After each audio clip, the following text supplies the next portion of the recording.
But what I learned is that I should have been on the general manager side, on the player personnel side. That's what I push players to now. When they finish playing, hey man, there's a whole nother thing. Coaching, recruiting, managing. If you love the sport that much, then try to find a way to stay in that sport for the rest of your life. At that moment and making that transition, were you in the headspace to even have that conversation? No, because I didn't have a person like me talking to me. But if you ask that question to my kids now that I have, oh, they're in the space because I'm always putting it. I've been putting it here since they became a big time recruit. When I talk to them, what are we going to do afterward?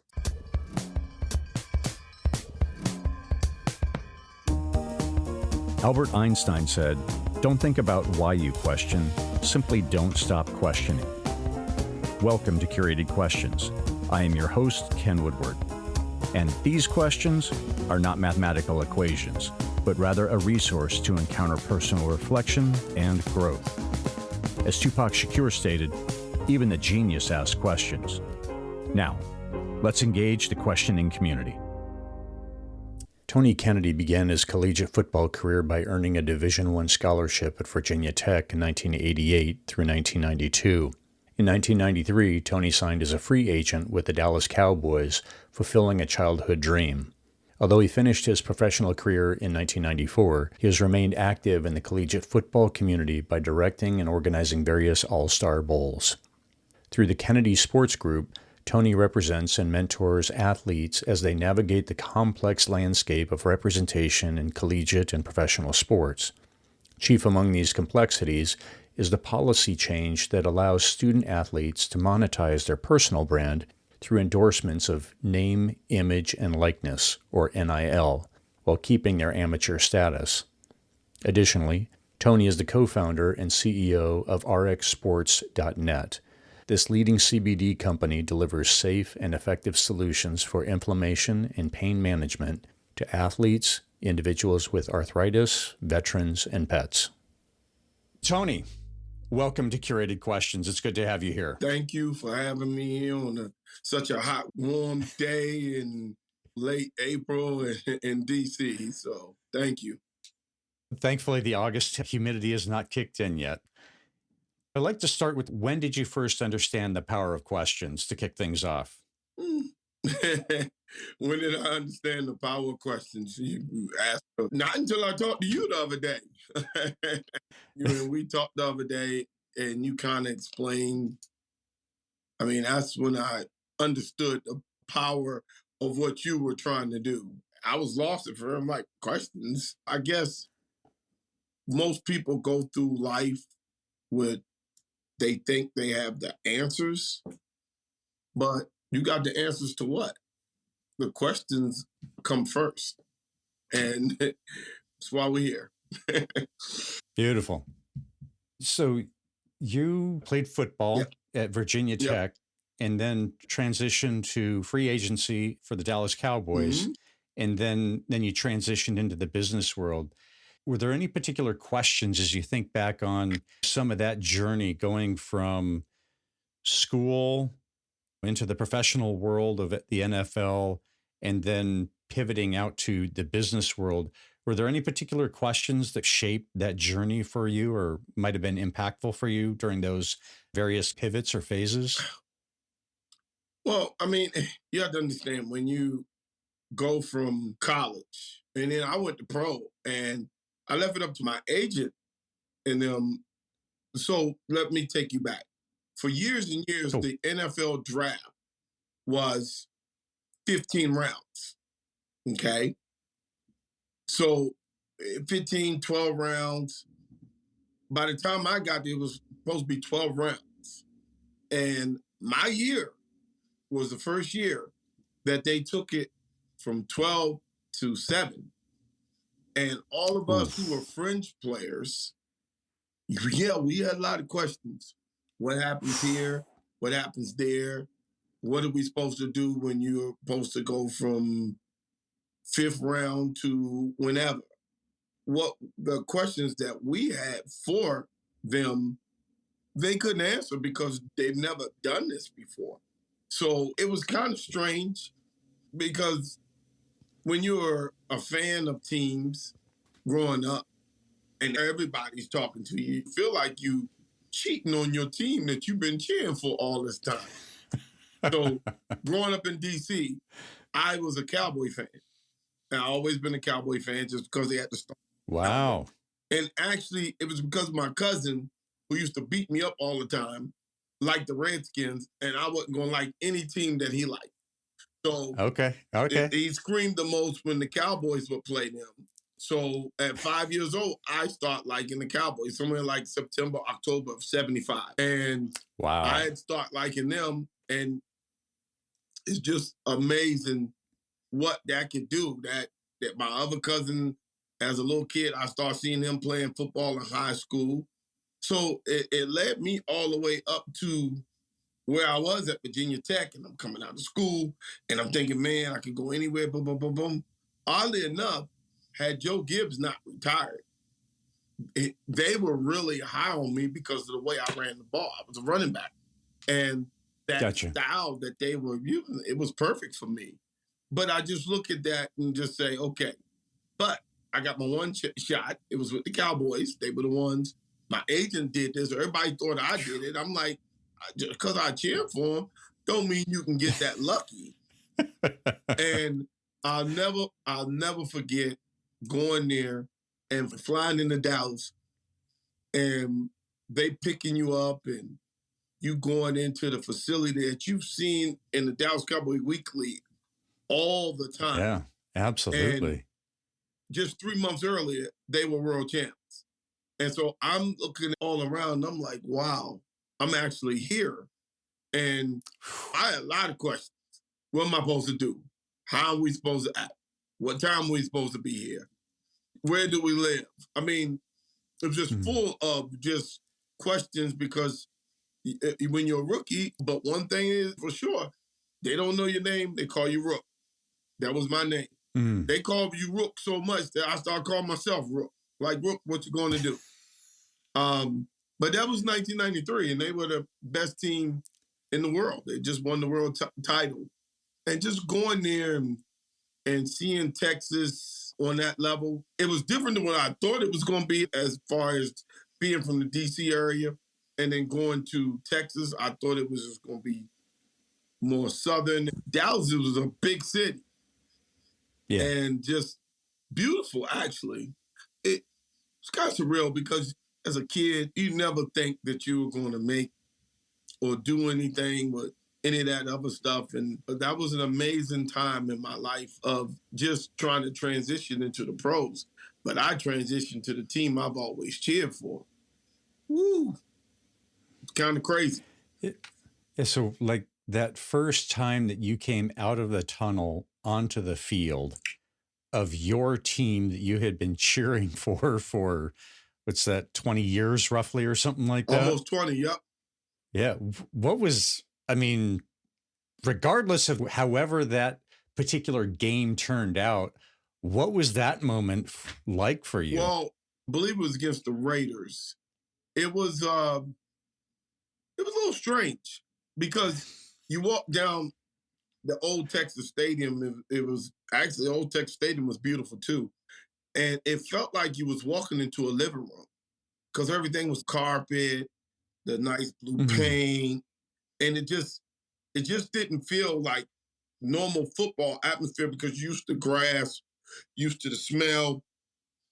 You damn sure ain't used to the domes that they had, the nice, beautiful seats. And then you run out there and it's like, wow, you're really here. And that was, I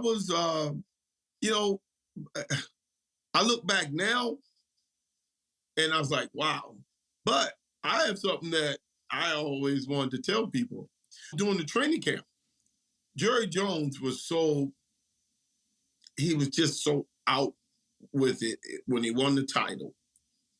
He was great. He got all the staff rings. And so all of us rookie class, so we come in.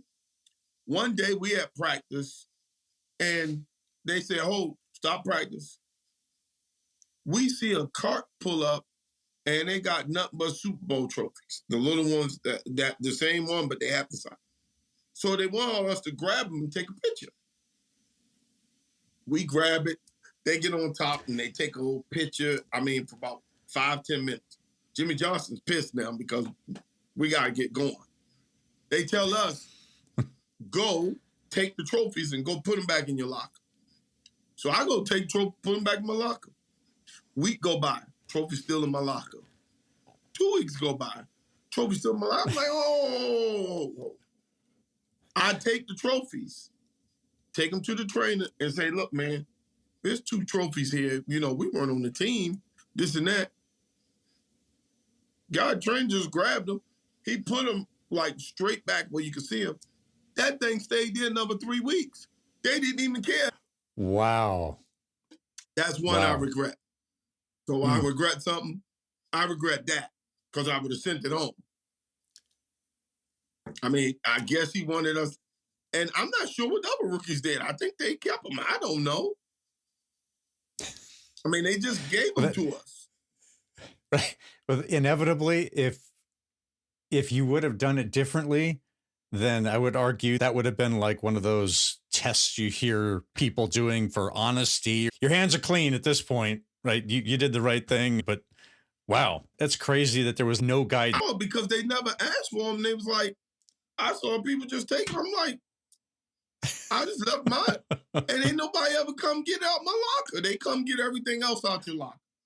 But they didn't take them. So if it's the teams, they usually get everything that you owe back to them. They get it out your locker. They didn't touch that.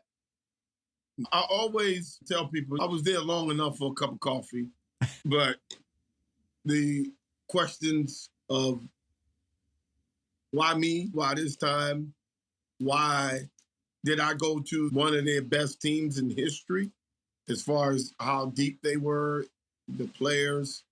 But I learned a lot from that. Now that I look back in life, I learned a lot from that because I learned to see how Dallas was in 89, all the way to where we got there in 93, how they built it, the structure. You know, that was back before Jerry went crazy. Gotcha. Kind of like the Commanders are building now. How you build it and everybody's in their lane doing their jobs. That passes on to what I'm doing now. And you know, trying to stay in your lane, do your job, and don't micromanage. That's what they didn't do. They didn't micromanage back then. You should have seen that it was one of the youngest teams in the league. They allowed people to do their job. And they held you accountable. But just seeing that and seeing how the structure was, and actually I've been a fan, so I saw how they built it. You learn, but also learn that everybody's not going to make it in the football world, as in the plan. But what I learned is that I should have been on the general manager side. I should have been on the player personnel side. That's what I push players to now. When they finish playing, hey man, there's a whole nother thing. Coaching, recruiting, managing. If you love the sport that much, then try to find a way to stay in that sport for the rest of your life. At that moment and making that transition, were you in the headspace to even have that conversation? No, because I didn't have a person like me talking to me. But if you ask that question to my kids now that I have, oh, they're in the space because I'm always putting it. I've been putting it here since they became a big-time recruit. When I talk to them, what are we going to do afterwards? I mean, I just got a text from the starting kicker at Texas. Hell, I want to represent him. He's a kicker. He's damn good. But he knows, and I met him senior year when he just signed. I met him, and his parents knew right away. I was on him. I'm always bringing the real stuff to him. See, because when you lie, you got to tell another lie to back up the lie, to back up that lie. it's easy to just tell the truth and be straight with them and just go from there. Let's talk about that transition, because I do want to talk about how you mentor, to your point, in staying in that world. And my understanding is you're touching many different sports along the way. It's not just football, so we can go as deep as it works. But how does that work? What kind of questions are you using with these athletes as they're coming up, right? Are you using different conversations and questions when they're younger, in high school versus college and beyond? What does that look like? And what kind of questions should athletes be working with or wrestling with in these kind of different phases as they come up? One is, listen, athletes only see it one way. They tunnel vision to try to make it to the next level. And that's good and bad. The good is that they'll run through a wall to do that. The bad is, what do they got after that doesn't happen when they run through that wall? So it's our job to help save them, teach them what the real world's going to look like. The real world is not going to be yelling at you to do whatever. The real world is going to be 9 to 5. You got to get up, you got to grind, you got to be better than the next person, just like football. But we need to transition them better into the real world. Be it now with the new athletes is money. How do we transition them from this money that they're making to make sure that they setting themselves up for success? A lot of people just aren't willing to do that. They just want to, hey, they see the kid as a price. Let's go get them. Boom, boom, boom. We can make money. Boom, boom, boom, boom, boom. After that. No, I'm not doing that. Any kid know me, they're going to know me. And they're going to know here, my heart is why I'm doing this. I'm here to help them because I don't want them to do, because I had an opportunity. If I had to do it again, when they released me, I would have cleaned taller stools to stay around Dallas, and I'll be a general manager or player personnel somewhere else in the league right now. That's how I look at it. Those guys are me. So after football, we have to be able to set them up for success and not just leave them out there because we can't cheer for them no more. No, that's the mindset that we need to get out of. Because these guys are smart. They got a lot to offer. Yeah. Why are we just worried about, oh, can they run on the field? Can they do this? Can they do... Okay, but those days are going to be over. You know, that movie, Moneyball, there's a line in there. He says, some are told at 18, some are told at 25, some are told at 40. He said, but we all are told we can't play little kids' games anymore. So we all are told one day that that's it. Jerry Rice was told, Emmitt Smith was told, Michael Jordan was told, Kareem Abdul-Jabbar was told. Everybody was told that they can't play that anymore. What are you going to do next? Who are some examples of folks that you think have done it right? Shaq, Shaquille O'Neal, Magic Johnson, Jamal Mashburn, Albert King, who used to play for Maryland. I mean, you look at these people, Larry Bird, all these people that are out here that's doing it the right way, even coaching or business or any of that stuff, they are all out doing it the right way. So you just, you can look at that and see that, these guys, they were there, but they transitioned into a better world, a better life. I think, hey, playing professional sports is great.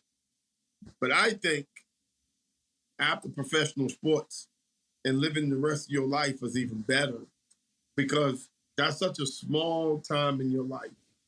What else are you going to do?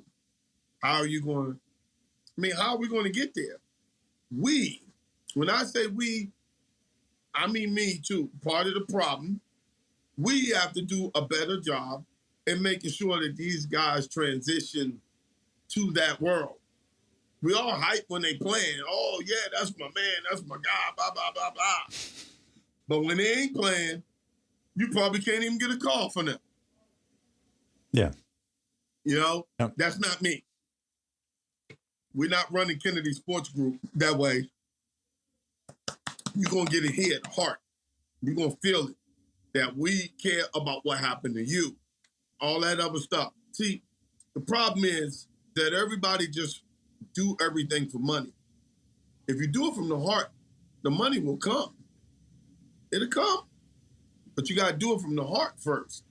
You know, it almost sounds corny, but you look at the movie Jerry Maguire, it's actually true. That's actually how it's supposed to be done. Jerry just had a thing where he just went off.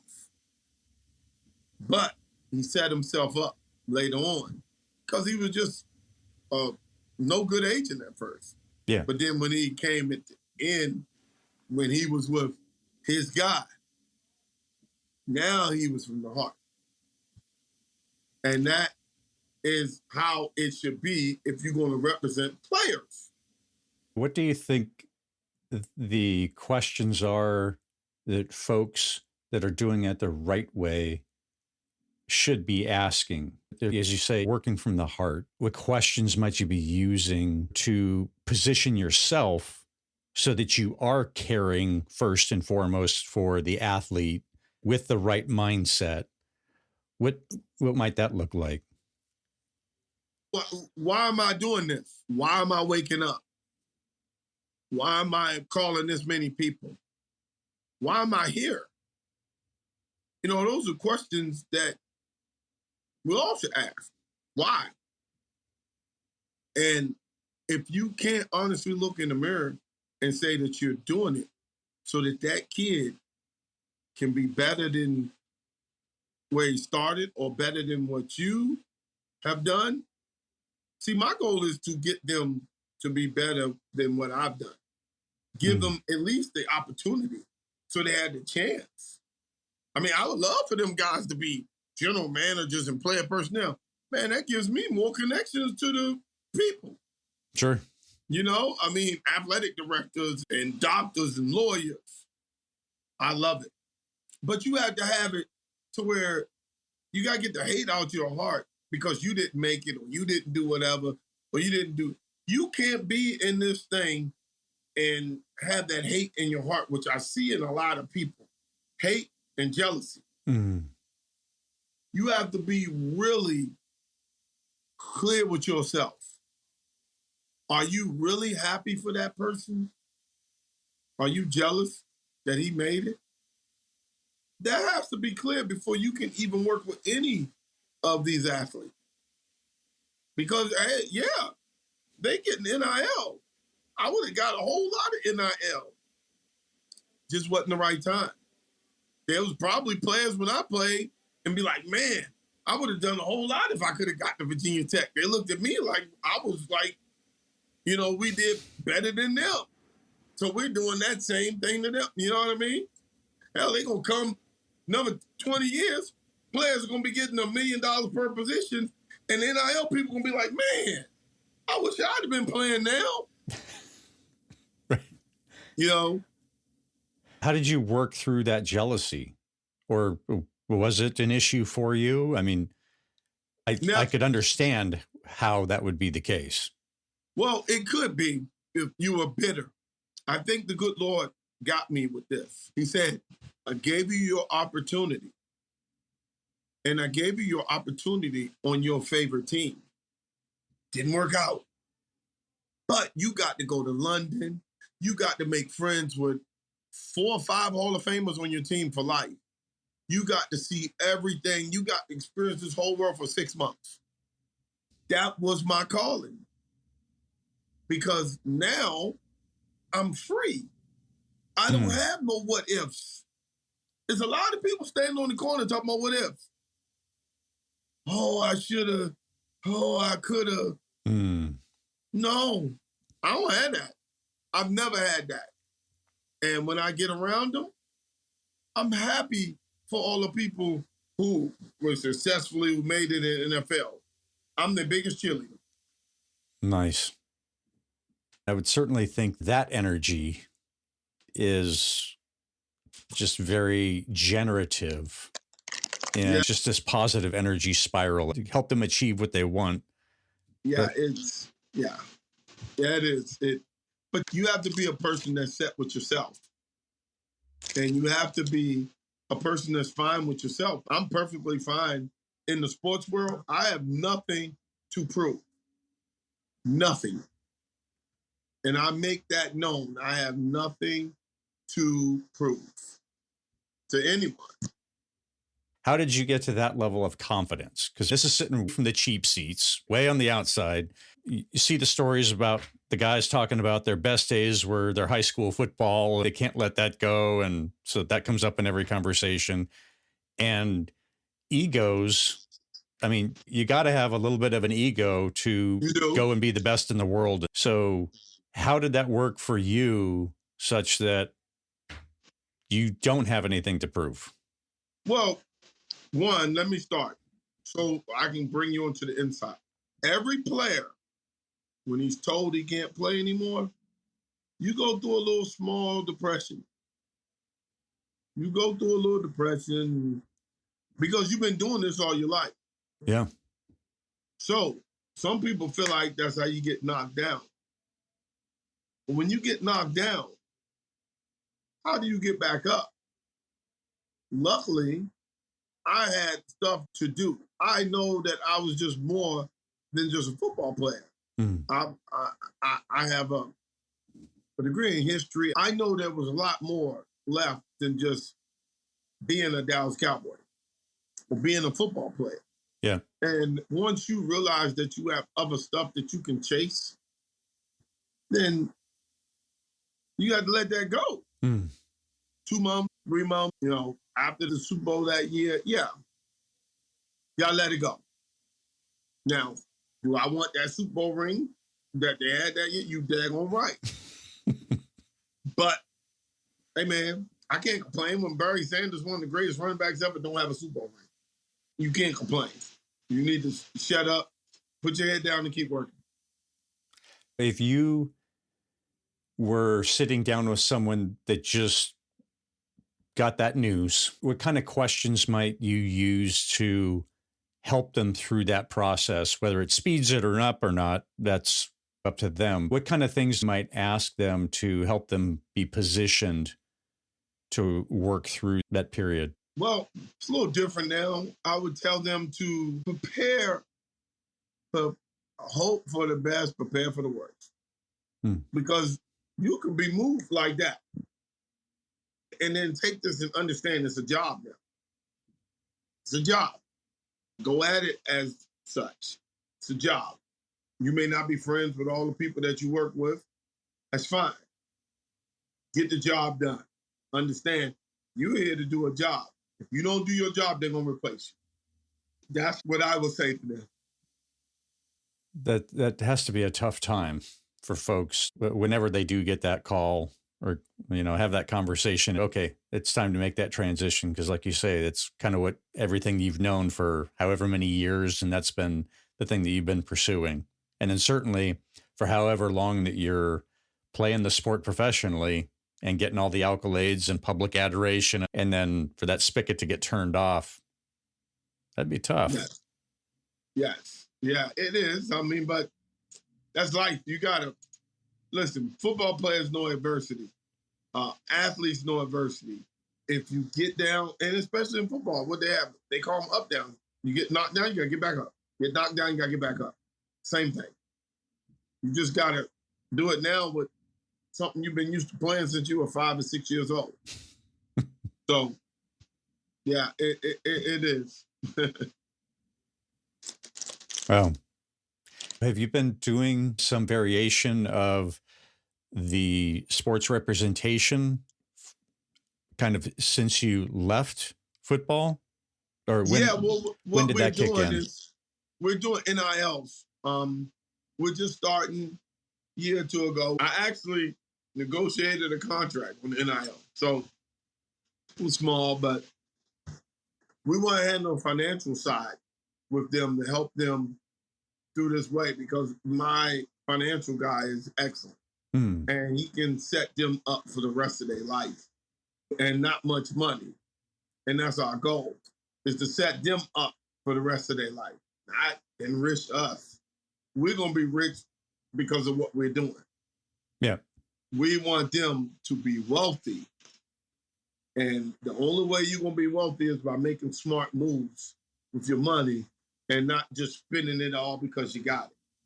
There's definitely lots of stories of athletes that get the big payday, and then you kind of got the whole posse that comes with you and all those bills. It's good that you're out there looking out for these athletes so they can build that wealth.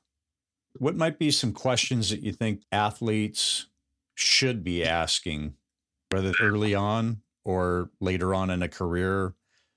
Questions is, what am I going to do for the rest of my life? What do I want to do?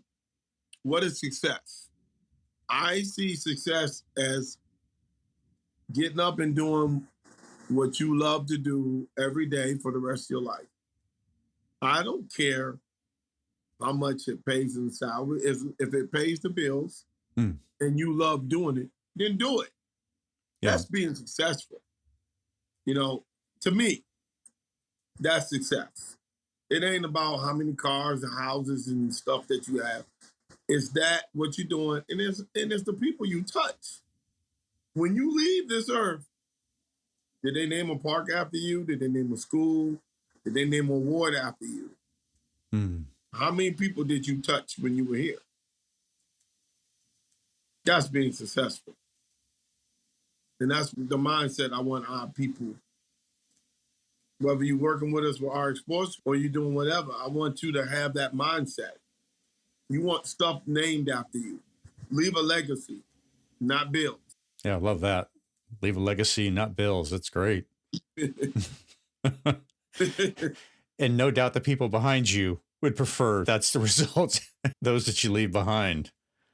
Wow. Yep. Are there any particular questions that helped you over your career? Were there any mentors or coaches that used any particular questions with you that have stuck with you over the years, or those might have been pivotal moments? No, it's no one coaches or anything like that. I was always a person who had vision, who knew what I wanted to do. When I became a teacher, then I started running my crab bowl, which is the state all-star game. And I just knew that I wanted to do something bigger to help kids get recognized for sports. But no, I had no one person because I was dabbling in so much that I just knew I wanted to be that guy that those kids can look up to and say, hey, man, we can go to him for the questions that they will always have. I mean, they're always going to have those questions. But are you able to give the answers? That's the key. And I'm building it to where I'm going to have a lot of the answers for all those questions that they have. As you mentioned, you've done a lot through these endeavors like the Crab Bowl and these other businesses. Was there any particular questions that you used in evaluating these different opportunities? The vision of even having a Crab Bowl. Maybe if you can explain for the folks listening what the Crab Bowl is, what that was all about. Well, Crab Bowl is a state all-star game in the state of Maryland. Crab State. It breaks the Baltimore region up versus the Washington region, and you take the top 50 seniors from each area and play a game. Usually the last Saturday before Christmas. And we play a game. We moved it to Salisbury, moved it over the bridge because I wanted the kids to go visit the Harriet Tubman Museum on the way. We stay the night. We have a banquet. We do all that stuff now. Now we're going to add NIL stuff and education. So they play a game, and it's run by donations, our foundation, and the good people at Under Armour that's been providing for us for 15 years. So, yeah, it's been very successful. It's one of the top 10 state all-star games in the country.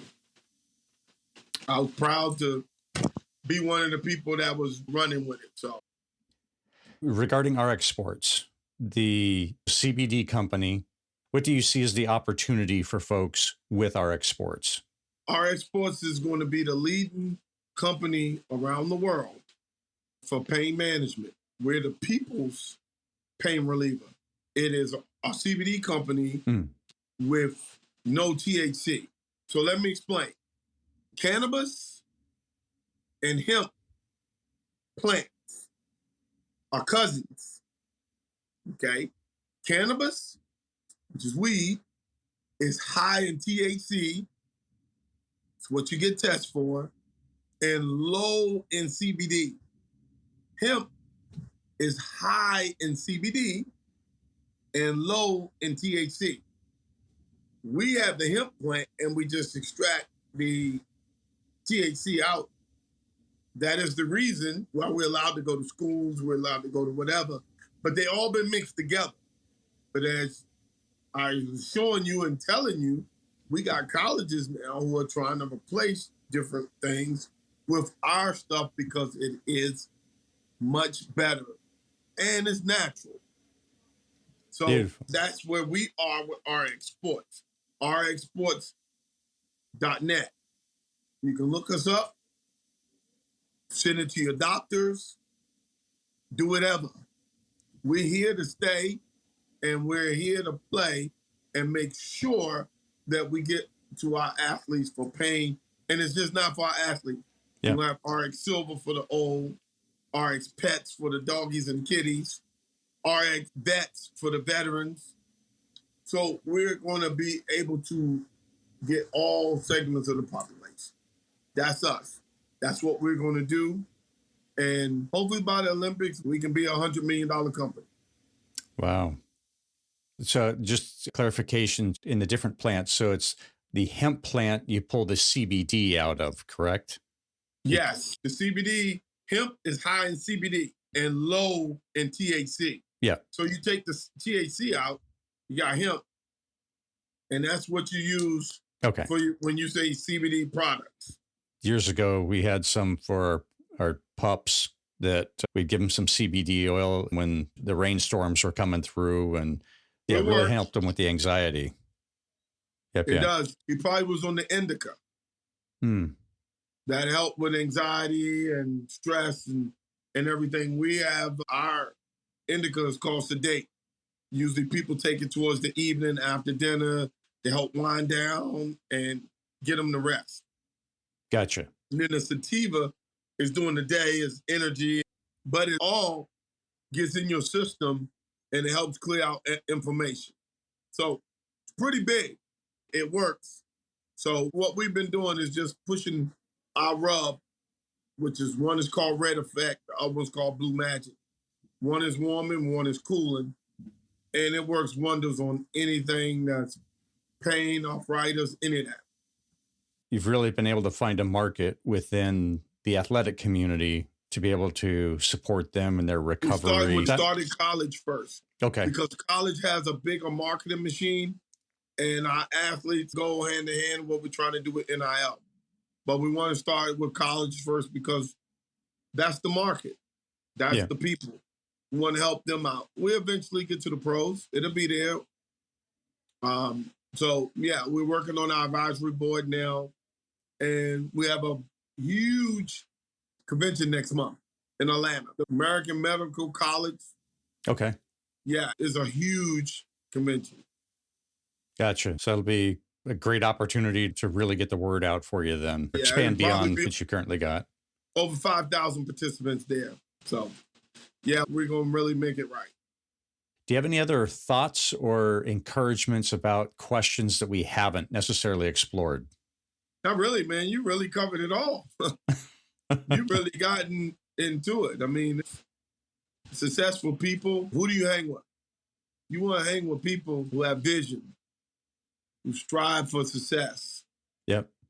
You want to push away those people who always have negativity, because the more negative you are, you start to believe that. When you're negative, you believe that, and it messes your day up. So find the people who are striving to be their best and be with those people. Be around those people. Feed off of those people. Because, in this world that we living in today, the easiest thing to be is negative. Oh, man, this is falling. That's going on. Come on, man. Really? You still here. You still healthy. Let's work. So, but no, I'm good, brother. And I enjoyed this. Loved this. This was great. Cool.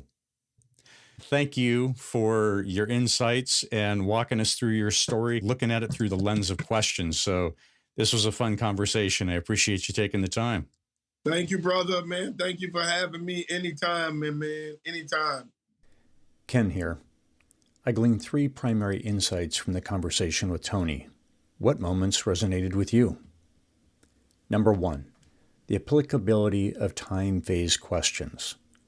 Tony emphasizes asking athletes early and repeatedly, what are we going to do afterwards? This forward-thinking question helps combat the tunnel vision that athletes developed while pursuing their sport. Rather than waiting until careers end, mentors should plant these seeds during recruitment and throughout the athlete's journey. This approach helps athletes prepare mentally and practically for life's transitions before they're forced to confront them. Question: how can you apply the "what are we going to do afterwards" question to a milestone in your life? And note the we. It's not a Lone Ranger question. Number 2, asking questions that reveal true motivation. Tony highlights the critical self-examination questions. Why am I doing this? Why am I waking up? Why am I calling this many people? Why am I here? These questions force mentors, agents, and anyone working with athletes to confront whether they're operating from genuine self-care or self-interest. Tony implies that honest answers to these why questions separate those who truly serve athletes from those who exploit them. Question: what basic why questions would it be helpful to revisit? Number 3, asking the hard self-awareness questions that prevent toxicity serve those around us. Perhaps most powerfully, Tony asks, are you really happy for that person? Are you jealous that he made it? This brutal self-assessment question addresses the jealousy and bitterness that can poison relationships in competitive environments. Tony suggests this question must be answered honestly before anyone can effectively mentor or represent athletes, as unresolved personal disappointments will undermine genuine service to others. Question: what unresolved personal disappointments are sabotaging your service to others? And that is a wrap. For making it to the end, you have scored 15 fake internet points. Invest them wisely. To those on the other side of the speakers, thank you for being here.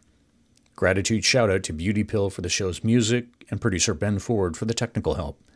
This episode was recorded on Piscataway land. Please engage with this episode in some manner. Download, follow, save, like, share, or comment about something that resonated. This action ensures we are engaging the questioning community. So until next time, keep questioning.